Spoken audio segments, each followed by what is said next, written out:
자, 이번 시간에는 지난 시간까지 만든 모델링을 가지고 재질을 입혀서 렌더링을 하는 방법을 알아보겠습니다.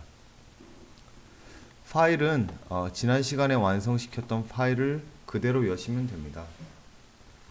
일단 렌더링을 들어가기 전에 한번 질문을 해보겠습니다. 여러분은 렌더링이 뭐라고 생각하십니까? 렌더링은 모델링에 재질을 입혀서 그것을 JPEG이나 PNG 같은 파일로 저장을 해서 나중에 포토샵이나 다른 프로그램들에서 리터치가 가능하도록 할 수 있게 하는 작업입니다. 자, 여러분들이 공모전이나 설계 프로젝트들을 보면 3D 모델링으로 되어 있잖아요. 그래서 모델링에 베이스를 만들고 재질을 입히고 더 실사같이 리얼하게 만드는 그 과정에서 렌더링이 꼭 필요합니다. 자, 렌더링을 시작하기 위해서는 기본적으로 해줘야 될 것이 세팅입니다. 기본적인 세팅을 해야 되는데요. 그 중에서 제일 중요한 게 뷰를 세팅하는 것입니다. 이게 순서가 뷰를 먼저 무조건 저장을 해야 되는 것은 아닌데 뷰가 나중에 재질을 다 입히고 나서 해도 상관은 없습니다. 그런데 더 원하는 뷰가 처음부터 있다, 혹은 여러분들이 작업을 하면서 뷰를 계속 체크하면서 그 뷰가 나에게 중요한데 그 렌더링을 체크를 하면서 하고 싶다, 그러면 처음부터 아예 뷰를 잘 잡아놓는 게 중요합니다. 뷰를 잡아놓고 렌더링이 어떻게 보이는지 계속 확인을 할 수가 있습니다. 일단 씬을 먼저 전장을 하고 렌더링을 하는 방법으로 강의 순서를 진행하겠습니다. 씬 저장을 하는 이유는 예를 들면 이렇게 움직이면 화면을 막 이렇게 바꾸면 화면이 바뀌는데 이걸 다시 돌아가게 하고 싶다. 나는 이 뷰가 좋았는데 실수로 옆으로 틀었다. 어떻게 하면 다시 돌아갈 수 있을까? 이럴 때 여기에서 카메라에서 프리비어스를 하면은 전의 뷰로 돌아갈 수 있긴 합니다.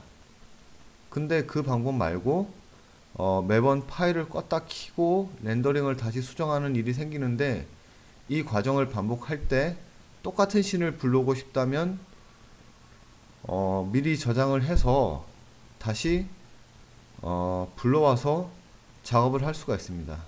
그래서 씬 저장을 하는 것이 훨씬 용이합니다. 방법은 매우 간단합니다.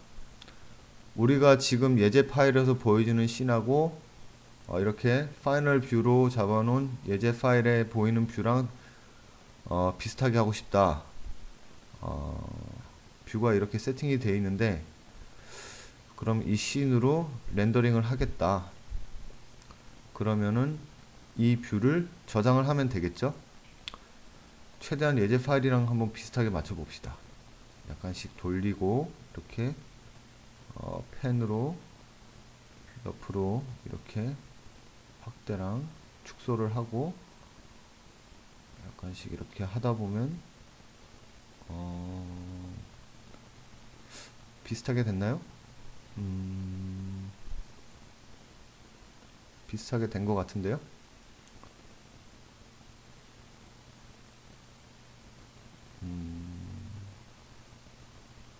비슷하게 된 것 같죠? 약간 오른쪽으로 창문이 약간 다르네요. 이렇게 옮기고 조정을 좀 하고 뷰를 잘 잡는 게 굉장히 중요합니다.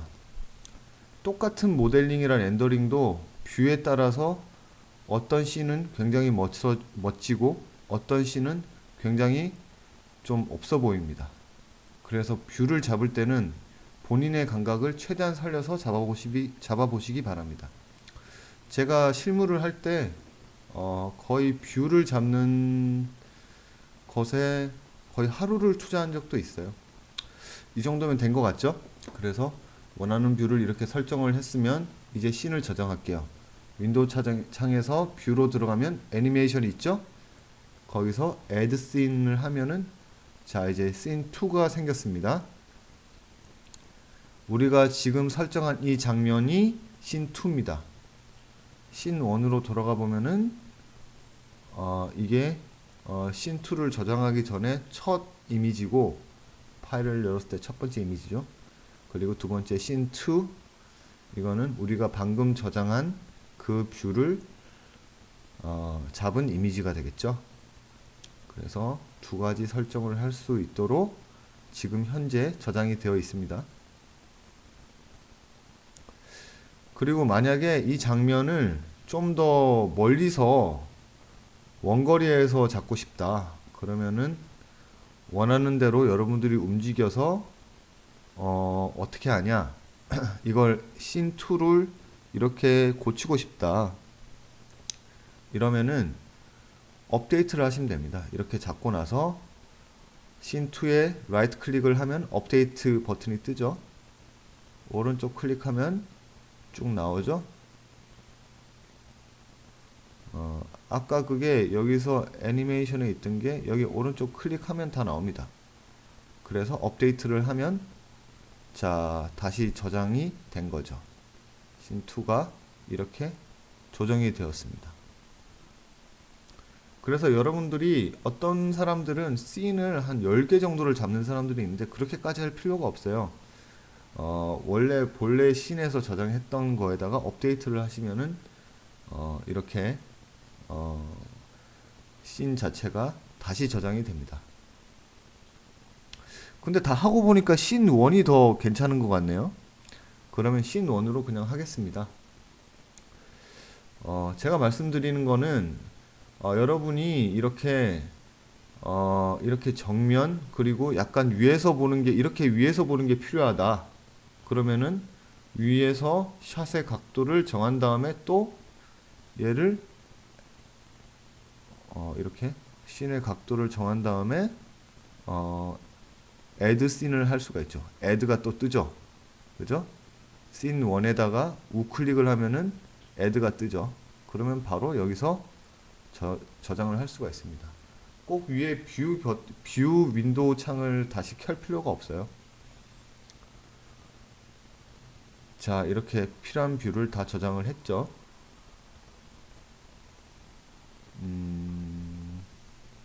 됐습니까?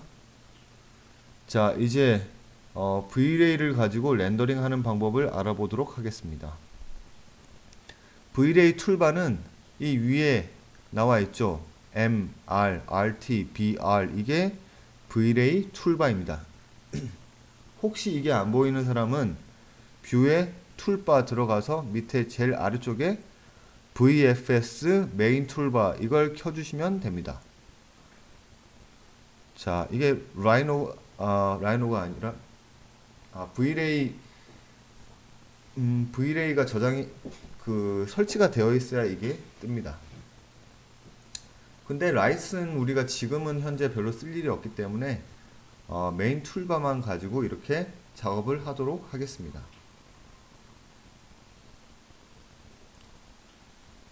자, 우리가 필요한 버튼은 여기서 앞에 3개입니다. 뒤에 것들은 별로 그렇게 쓸 일이 지금 현재는 별로 없어요. 앞에 3개만 알아도 충분합니다. 자, 간단하게 설명을 하면은 M은 V-Ray Material Editor. 그래서 들어가 보시면은 이 하나하나를 세팅을 다 해줄 수가 있어요. 색깔, 투명도, 각각의 재질들, 이게 뭐 콘크리트냐 아니면은 뭐 유리냐, 그리고 그래서 이걸 저장을 해줘야지 적용이 되죠. 그리고 두 번째 버튼은 옵션 에디터. 이건 전반적인 렌더링 환경을 설정하는 겁니다.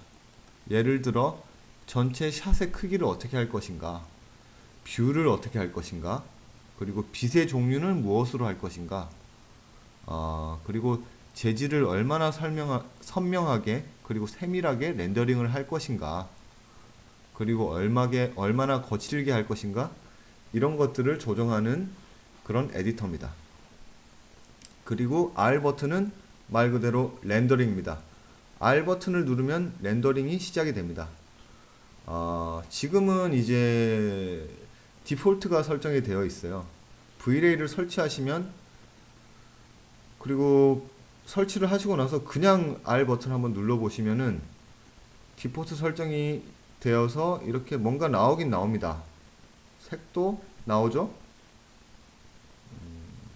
머티리얼에서 러프하게 주긴 했지만 나옵니다. 간단하게 된 그 것들이 나오죠. 자, 렌더링이 되고 있습니다. 이게 컴퓨터에 따라서 시간이 걸리는 게 달라요. 그래서 그래픽 작업을 하는 사람들은 그래픽 카드가 굉장히 좋죠. 그래픽 카드가 좋으면 이게 빨리 될 수가 있습니다. 자, 제 컴퓨터가 그렇게 고사양이 아니에요. 그래서 시간이 좀 걸리죠. 저 네모들이 이렇게 움직이면서 렌더링을 계속 해주고 있어요. 자, 이제 됐나요? 자, 그래서 이런 식의 효과가 나오죠. 스케치업 파일 그 화면보다는 훨씬 자연스럽죠. 그런데 우리가 지금 뒷배경은 별 필요가 없고, 그리고 지금 오른쪽 바닥에 재질이 하나도 안 들어갔잖아요. 그리고 유리창도 좀 더 해줘야 되고, 그리고 그래서 유리창 렌더링, 재질 주는 거랑 오른쪽 바닥, 왼쪽 바닥 재질 주는 거, 그리고 3D 구글 웨어하우스에서 자동차나 스트리트 퍼니처 몇 개를 가지고 와서 하는 법을 계속 강의를 하겠습니다. 그리고 몇 가지 세부적인 설정을 좀 해야 되겠죠. 자, 그리고 렌더링을 세팅하기 전에 한 번 더 체크를 해야 될 게 있는데, 여러분들이 지금 화면을 보면은 뭔가 조금 어색한 부분이 있어요. 뭐냐면은 이 오른쪽 건물을 보시면은 아주 살짝 앞으로 살짝 쏟아지는 형태로 되어 있어요. 이게 카메라 각도 때문에 왜곡이 생기는 거거든요. 사진도 찍어보면은 여러분들 약간 기우뚱하게 찍히죠. 그래서 그런 카메라의 왜곡이 이 화면에서도 있는 것입니다. 그래서 이 것들을 수직선으로 설정을 하기 위해서는 카메라로 들어가셔서 지금 펄스펙티브가 되어 있는데, 이거를 투 포인트 펄스펙티브로 바꿔줘 보세요. 그러면 직각으로 됐죠. 그죠?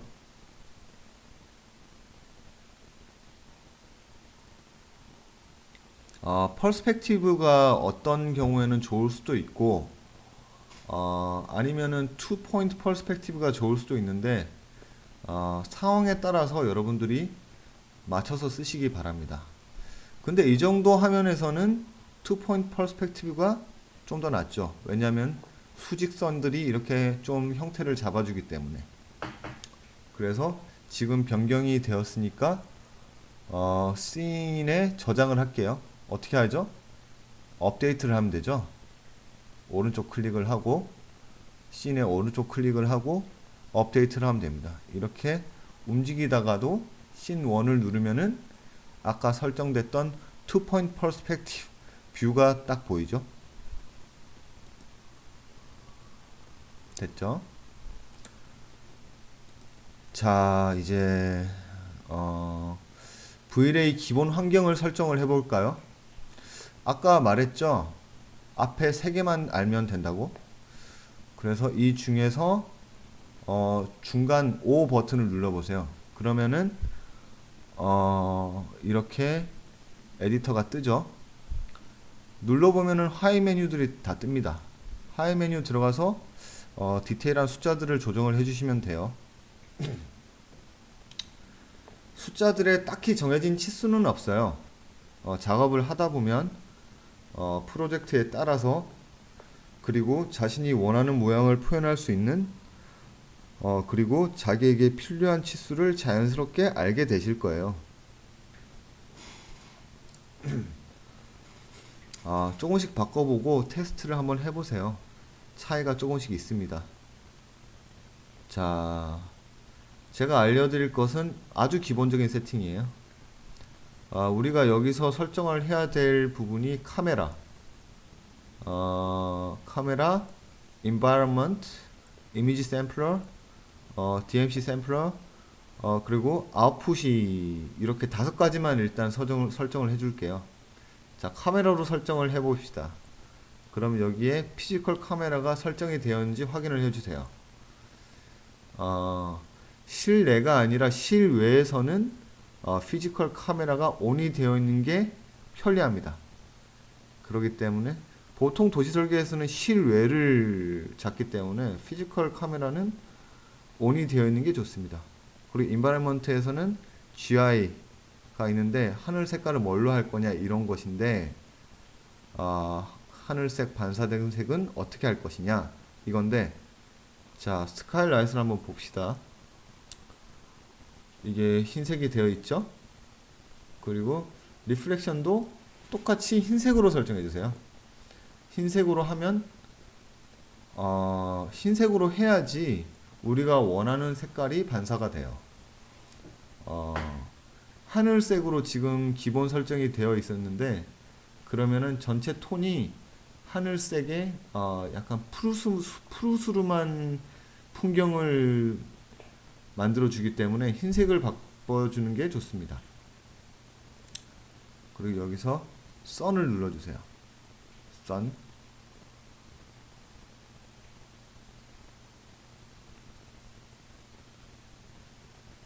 네, M에서 sun 됐죠? M에서 sun 이렇게 해주시고 됐고요. 그 다음에 이미지 샘플러로 들어가서 어댑티브 DMC가 되어 있는지 확인해 주시고, 그리고 미니멈 सब디비전 1, 맥시멈 सब디비전은 3 정도로 해주시면 적당합니다. 3으로 바꿔주세요. 그리고 밑에 그거는 캣멀 룸으로 바꿔주세요. 그리고 DMC 샘플러로 들어가서 이 사이즈를 좀만 변경해 줄게요. 300으로. 이 수치가 커질수록 퀄리티가 좋아지는데 그 대신 시간은 오래 걸리겠죠.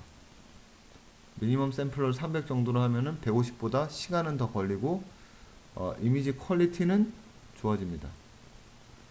렌더링을 하다 보면은 이미지 퀄리티가 낮아가지고 하얀 부분인데 얼룩이 막 생겨요. 근데 이 미니멈 샘플스를 높이면은 그런 현상이 사라집니다. 근데 너무 높으면은 너무 오래 걸립니다. 자, 아웃풋을 봅시다. 아웃풋에서는 지금 800, 600이 되어 있는데 여기서 get view perspective 하면은 하이트가 변했죠. 왜 변했을까요? 여기 화면에서 잡히는 걸 그대로 이렇게 가져온 겁니다. 화면이 작업하는 뷰로 아웃풋을 가져오는 거죠. 근데 지금 이건 너무 작아요. 이렇게 하시면은, 이렇게 렌더링을 하시면은 굉장히 질이 낮은 파일로 출력이 될 겁니다. 렌더링을 하고 나면은 우리가 모니터로만 볼 게 아니죠. 최종적으로 출력도 해야 되고 패널로 이렇게 넣어야 되겠죠. 그러려면은 최소한 그 긴 면이 3000 이상이 되어야 돼요. 왜냐하면은 그 A4 용지에다가 출력을 했을 때 A4 사이즈가 이 기준으로 했을 때 3000이 조금 넘거든요. 약간 넘는데, 그래서 최소한 3000 정도 이상은 돼야 됩니다. A4 용지에 맞는 사이즈지만 사실 3000 이상으로 하면은 A3 정도나 약간 그 이상에서 보기에도 크게 무리가 없습니다. 그리고 어차피 포토샵에서 우리가 리터치를 해주기 때문에 3000 정도만 해주시면은 보기에 크게 무리가 없습니다. 근데 여기서 아웃풋을 지금 설정되어 있는 대로 800으로 하면 굉장히 질이 낮아집니다. 3000 정도로 이렇게 잡겠습니다. 그 다음에 3000으로 하고 get view aspect 하면은 하이트가 같이 바뀌죠. 비율에 따라서. 예, 자, 이 사이즈로 해서 렌더링을 하도록 하겠습니다. 자, 이상으로 V-Ray 옵션 에디터에서 기본적인 세팅은 끝났고요. 그래서 한번 렌더링을 해볼까요? R 버튼을 누르면 된다고 했죠? 세 번째 버튼 R 스타트 렌더를 해보면은 렌더링이 되기 시작하죠.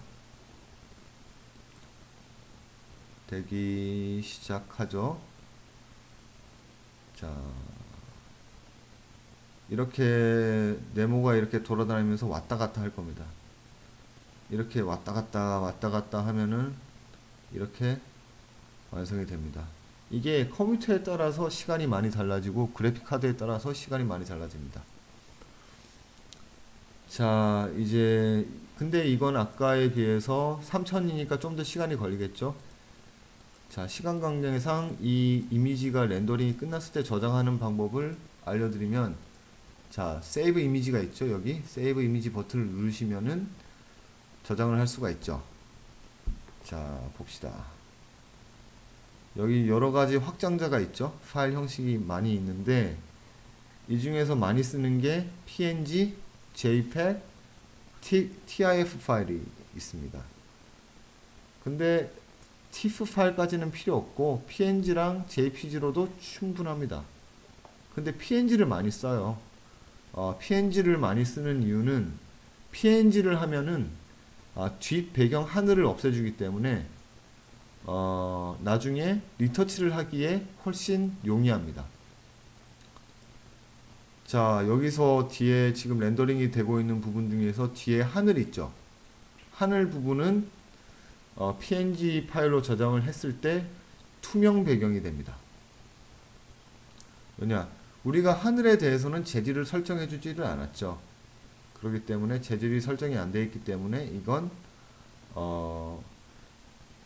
투명 배경이 되기 때문에 나중에 그 포토샵으로 가져왔을 때 그냥 하늘을 그냥 이미지를 가져와서 넣어버리면 되는 것이죠.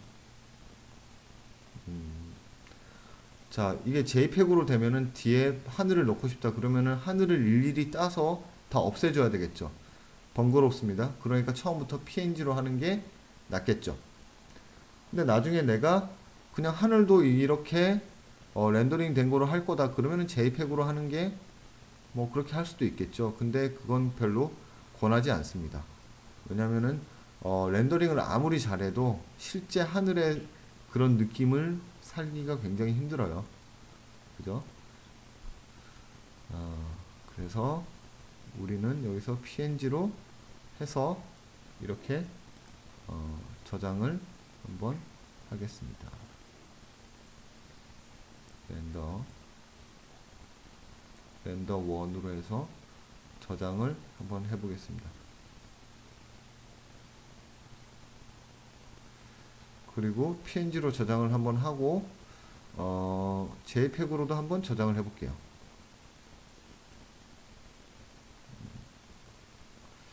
그러면은 이렇게 했을 때 제가 미리 저장을 해 놓은 건데, 자, PNG로 저장된 걸 봅시다. 자, 미리 저장된 이미지에서 PNG로 저장된 걸 보면 뒷배경이 없죠. 뒷배경에 체크 표시가 된 건 없다는 것이죠.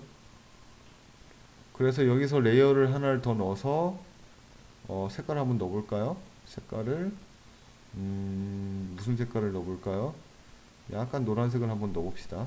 뒤에 버켓으로 채워보면은 그죠? 이렇게 되죠. 왜냐? PNG 파일로 저장을 하면은 투명 레이어로 저장이 되기 때문에 뒷 배경이. 자, 이제부터는 각각의 오브젝트에 텍스처를 넣는 방법을 알아보도록 하겠습니다. 앞서서는 V-Ray의 전반적인 환경을 설정해 주는 방법을 배웠고, 이번에는 이 머티리얼 하나하나를 건물과 도로에 적용하는 방법을 배워보도록 하겠습니다. 일단 기본적으로 머티리얼을 입히는 방법은 우리가 텍스처를 그냥 삽입하면 되겠죠. 텍스처는 윈도우 위에 윈도우 창에서 머티리얼을 클릭을 하면 나오죠. 이렇게 나옵니다. 머티리얼 창을 열면 이렇게 쭉 나오죠. 앞서서도 우리가 머티리얼을 아주 간단하게 넣어봤죠.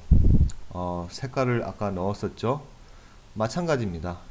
여기서 쭉 보면 색깔을 넣는 곳이 있고, 그라운드 커버, 마커스, 메탈, 루핑 이런 것들이 쭉 있죠. 돌 재질, 식물 재질, 워터, 우드 이런 것들이 아주 다양하게 있습니다. 우리가 이 중에서 필요한 것만 이제 클릭을 한번 해볼까요? 자, 예를 들어서 아스팔트 앤 콘크리트는 많이 쓸 수 있겠죠. 도로에 많이 쓸 수 있는 그런 재질입니다.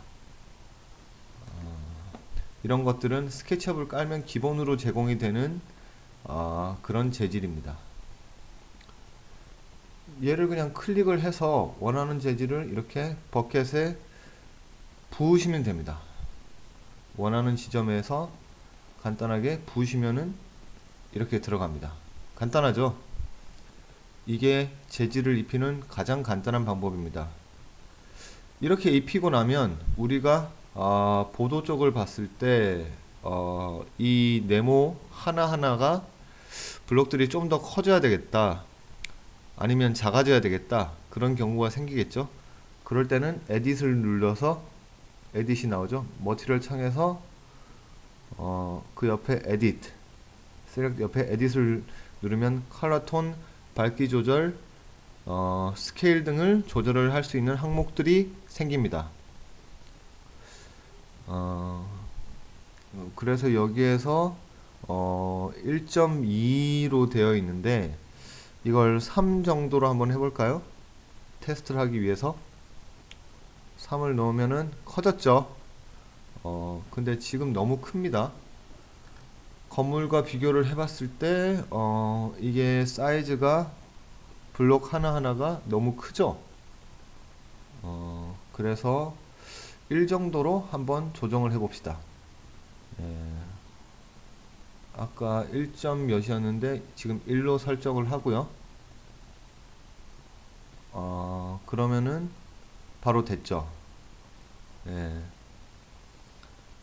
또 우리가 써줄 만한 게 머티리얼 중에서 얘를 한번 써줘 볼게요. 노출 콘크리트. 자, 이걸 부어 봅시다. 노출 콘크리트를 선택해서 부어 보면 자, 바로 들어가죠. 노출 콘크리트의 기법에 파사드가 바로 들어갔습니다. 자, 근데 어떻게 돼 있나요? 이게 어중간하게 중간에 잘려 있죠, 위쪽이. 그리고 컬러 톤도 너무 비슷해서 칙칙하죠. 그래서 이걸 좀 바꿔 보겠습니다. 자, 똑같은 과정을 거치면 됩니다. 에딧을 누르고 조금 더 밝게 해줘 볼까요? 밝기를 조절을 해줍니다. 조금 더 컨트라스트 강해지게 하고, 그리고 사이즈를 어느 정도로 해줄까요? 지금 봅시다. 2.5 정도로 한번 해보죠. 봅시다.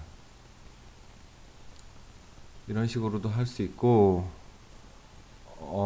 다른 방법은 면에 대고 마우스 오른쪽 클릭을 하면은 마우스 우클릭을 한번 해줘 봅시다. 선택을 하고 우클릭을 하면은 쭉 나오죠. 여기서 텍스처, 예, 텍스처에서 포지션, 예, 그러면은 갑자기 이런 단추들이 뜨죠. 초록색 버튼을 이렇게 움직이면은 회전도 되고, 그죠? 크기도 이렇게 조정을 할 수가 있습니다.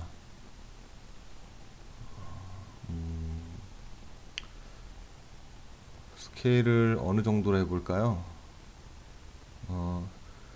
왜냐하면은 수치를 그냥 입력하면은 이게 어느 정도 될지를 모르죠.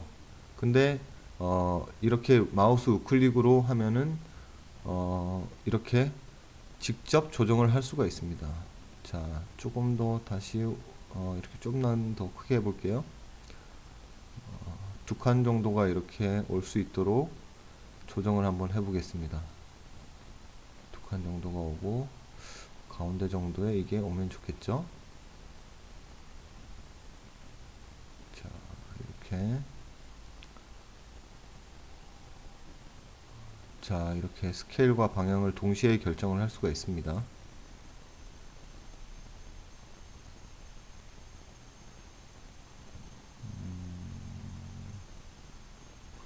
자, 이제 됐나요? 아까보다는 훨씬 나아졌죠? 좀만 더 위로 해서, 자, 수정을 했습니다. 아까보다 훨씬 더 자연스러워졌고 스케일도 더 알맞게 나왔죠? 이렇게 수정을 하는 겁니다. 또 다른 방법으로 머티리얼을 적용을 할 수도 있는데 볼까요? 자, 머티리얼을 적용하는 또 한 가지의 방법은 아까 같이 그 창을 통해서 하는 것 말고 파일에서 재질을 직접 임포트를 하는 방법이 있습니다. 파일에서 임포트를 해서 JPG를 불러올 수 있습니다. JPG도 되고 다른 이미지들도 됩니다. 이것도 사실은 아까 좀 전에 했던 것들이랑 비슷한 방식인데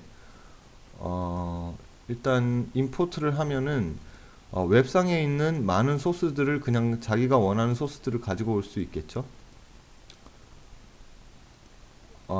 인터넷을 돌아다니다 보면 이런 재질 사진들을 많이 구할 수가 있습니다. 구글에서 검색해 봐도 굉장히 많이 나옵니다. 지금 이게 콘크릿이잖아요. 여기서 지금 제공되는 그 파일들 중에서 마음에 드는 게 없다. 그러면은 구글에서 콘크리트 텍스처를 치면은 쭉 나옵니다. 물론 영어로 써야 되겠죠. 영어로 쓰면 영어로 검색을 하면은 엄청나게 많은 소스들이 나옵니다. 콘크리트 말고도 우드, 데크 등을 다 영어로 입력을 하면은 엄청나게 많은 소스들을 손쉽게 얻을 수가 있습니다. 그래서 우리는 일단 여기 콘크리트 폴더에서 원하는 거를 한번 선택해 봅시다. 콘크리트 2를 한번 해볼까요? 콘크리트 2를 한번 해봅시다. 그러면은 이렇게 뜨죠. 근데 여기서 조심을 해야 될 게 꼭 Use as Texture 버튼을 눌러야 됩니다. 예. 왜냐하면은 Use as Image를 하면은 그냥 이게 2D로 나오고 면에 적용을 할 수가 없어요. Use as Image는 만약에 이렇게 사람 이미지를 그냥 평면으로 붙이고 싶다. 그러면은 use as image를 쓰면 되는데 use as image는 별로 필요가 없는 게 이런 사람의 평면 이미지 같은 거는 나중에 포토샵에서 이미지를 삽입하는 게 훨씬 낫습니다. 그래서 이런 스케치업 단계에서는 use as texture를 이렇게 가지고 와서 말 그대로 텍스처를 가지고 와서 이렇게 면에다가 붙이는 겁니다. 자, 해볼까요? 여기다가 해서 클릭을 하고 이렇게 사이즈를 조정을 할 수가 있겠죠. 자, 적용이 됐죠.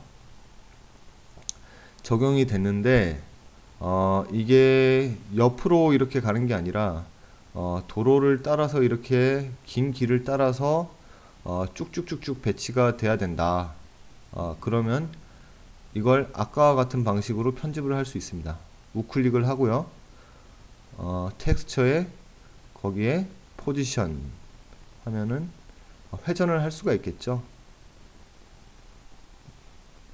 이렇게 회전이 됩니다. 그리고 스케일도 이렇게 조정을 할 수 있겠죠. 스케일도 이렇게 조정을 하고, 자, 스케일 한번 보고, 자, 이렇게 클릭을 하면은 이렇게 알맞게 텍스처가 적용이 되었죠. 자,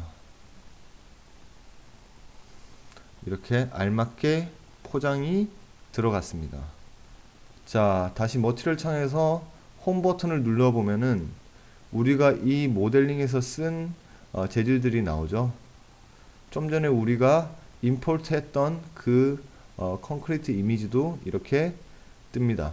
그래서 나중에 이 이미지를 똑같이 쓰고 싶다. 그러면 그렇게 하면 됩니다. 똑같이 선택을 하면 되고요. 그리고 톤을 한번 조정을 해볼게요. 밝기 조정을 이렇게 하고 사이즈도 조절이 가능하죠. 이게 마우스 오른쪽 클릭을 해서 텍스처를 선택하는 것도 되고, 이렇게 머티리얼 창에서 하는 게 사실은 동일한 방식입니다. 이걸 쉽게 하기 위해서 이렇게 하는 겁니다. 그리고 한번 밝게 해줘 볼게요. 밝게, 어둡게 한번 해봅시다. 자, 그러면은 좀 구별이 되죠. 바깥쪽 보도와 안쪽 보도가 조금 더 차별이 됩니다. 그죠? 자, 기왕 렌더링을 만드는데 이미지가 좀 더 눈에 잘 들어오게 비주얼적으로 효과적으로 이렇게 공간을 차별화해서 표현을 할 수가 있습니다.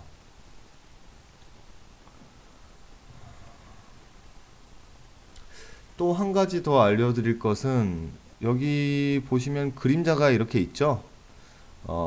텍스처를 설정을 하고 그 다음에 그림자를 설정을 해야 되는데 이 그림자를 어디서 바꿀 수 있냐 하면 저는 위에 보시면은 위에 창을 켜놨기 때문에 그림자가 나오는데 안 보인다면 뷰 툴바에서 쭉 내리면은 섀도우가 있죠. 예, 이걸 키시면은 그림자를 설정을 할 수 있는 바가 이렇게 나옵니다. 자, 이렇게 오픈을 하면 보시면은 섀도우를 없앨 건지 보여줄 건지 이런 걸 설정을 할 수가 있고요. 바가 왔다 갔다 하면은 이게 사실 왼쪽 바는 이게 1월의 햇빛인지 6월의 햇빛인지 이런 것을 조정할 수가 있고요. 오른쪽 바는 시간대입니다. 시간대에 따라서 이게 어떻게 되는지 자, 데이시라고 나와 있죠. 그리고 이거 오른쪽 바는 시간이 이렇게 나와 있습니다. 이렇게 왔다 갔다 하면은 어느 순간에 적당한 그런 그림자가 나올 때가 있습니다. 자, 우리가 지금 정확한 시간을 세팅을 하고자 하는 게 아니죠. 지금 우리가 목표로 하는 거는 이 렌더링을 얼마나 효율적으로 보여주는 그림자를 선택을 할 것인가이기 때문에 여기서 정확하게 시간을 설정할 필요는 없고 위에 바들을 움직이면서 여기에 적당한 섀도우가 나타난다. 그러면은 그걸 렌더링으로 해주시면 되는 겁니다. 자, 이 정도가 좀 적당한가요? 조금 더 조정을 해볼까요? 자, 이렇게 하면 좀 더 효과적으로 보이죠?